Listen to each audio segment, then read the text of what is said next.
అలాంటి తీసేసి ఎవరైనా మా దేశంలో పరిశ్రమలు స్థాపించుకోవచ్చు అనే నియమం పెట్టేటప్పటికీ ప్రపంచంలో ఉన్నటువంటి పెట్టుబడిదారులందరూ చైనాకు వచ్చేసి పెట్టుబడి పెడితే ఇవాళ చైనా అమెరికాను నువ్వా నేనా అనే స్థాయికి ఎదిగిపోయింది. అమెరికా తర్వాత ఎవరున్నారంటే ప్రపంచంలో చైనానే. అంటే ఒక పేద దేశం డెవలప్ అయిందంటే దానికి కారణం ఇండస్ట్రియల్ గ్రోత్. ఆ ఇండస్ట్రియల్ గ్రోత్ మనం సాధించలేకపోయాం. కమ్యూనిజంలో ఉండి ఇంత గ్రోత్ సాధించిందంటే ప్రపంచంలో ఇవాళ చైనా అన్ని దేశాలకి ఆదర్శంగా మారిపోయింది. సో అదేవిధంగా మనం కూడా డెవలప్ కావాలంటే ఇండస్ట్రీస్ రావాల్సిందే.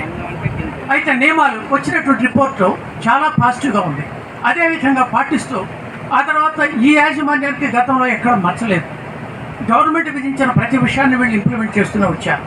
ఈ మైనింగ్ కనుక లేకపోతే ఈ ప్రాంతానికి దిక్కే లేదు. కంకర్ లేదు, ఇంటి గ్రాబ్ లేదు, 20 mm లేదు, 40 mm లేదు, చిప్స్ లేవు, ఏవి కూడా ఉండవు. కాబట్టి ఈ ఏరియాలో అందరికీ ఇవన్నీ అందుబాటులోకి రావాలంటే తప్పనిసరిగా ఈ మైనింగ్కి పర్మిషన్ ఇవ్వాలని నేను సభాముఖంగా మీ అందరినీ కోరుతున్నాను. It is very very very important as for as this unit is concern. It is the only unit in this area. Jaggepeta నియోజకవర్గం మొత్తం, నందిగామ నియోజకవర్గంలో సగం, ఇది మొత్తం కూడా కేవలం దీని మీద ఆధారపడే పరిస్థితి. ఈ ప్రాంతంలో ఈ వస్తువులు తక్కువ ధరకు రావాలంటే ఇది కావాలి.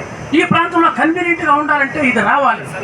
ఈ ప్రాంతంలో ఎప్పుడు కావాలంటే availability, accessibility and then cost effective మనకు అందుబాటులో ఉండాలి. తక్కువ ఖరీదుకు రావాలి, ఎప్పుడు కావాలంటే అప్పుడు ఇవ్వాలి, ఎంత కావాలంటే అంత ఇవ్వాలి. ఈ విధంగా దొనబండలో ఉన్న యూనిట్ మనకి ఇస్తుందా? ఇవ్వదు. బట్ మనకి డెవలప్మెంట్ రావాలంటే తప్పనిసరిగా ఉండాలి. ఎక్కడో మరొకరి మీద ఆధారపడుతున్నాం. మీరు చూడండి, ఇవాళ ప్రపంచంలో అమెరికా ఇరాన్ యుద్ధం జరుగుతుంది. ఆల్మోస్ట్ జలసంధిని మూసేశారు. అక్కడెక్కడో మూడేం ఏంటి, మనకి పెట్రోల్ డీజిల్ 10%, 20% పెరిగిపోవడం, 10 రూపాయలు 20 రూపాయలు.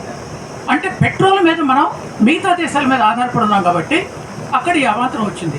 అదే ఇవాళ ఇది లేకపోతే దీనికోసం మరొకటి మీద ఎక్కడ ఇంకోటి మీద ఆధారపడాలి. బట్ మనం కావాలని కష్టాలు కొనుక్కొచ్చుకుంటున్నాం. ఈ భవానీ ఇన్ఫ్రా వాళ్ళు మేము పెడతాం, మేము ఈ కండిషన్ని సాటిస్ఫై చేస్తాం, గవర్నమెంట్ నిబంధనలు పాటిస్తాం, ప్రజలకి ఎలాంటి ఇబ్బంది లేకుండా చేస్తాం. నెక్స్ట్ ప్లాంటేషన్ కానివ్వండి, మరొకటి కానివ్వండి, పొల్యూషన్ రాకుండా మా ప్రయత్నం మేము చేస్తాం. ఈ ప్రాంతంలో ఉన్న అన్ని వర్గాల వాళ్ళని మెప్పిస్తూ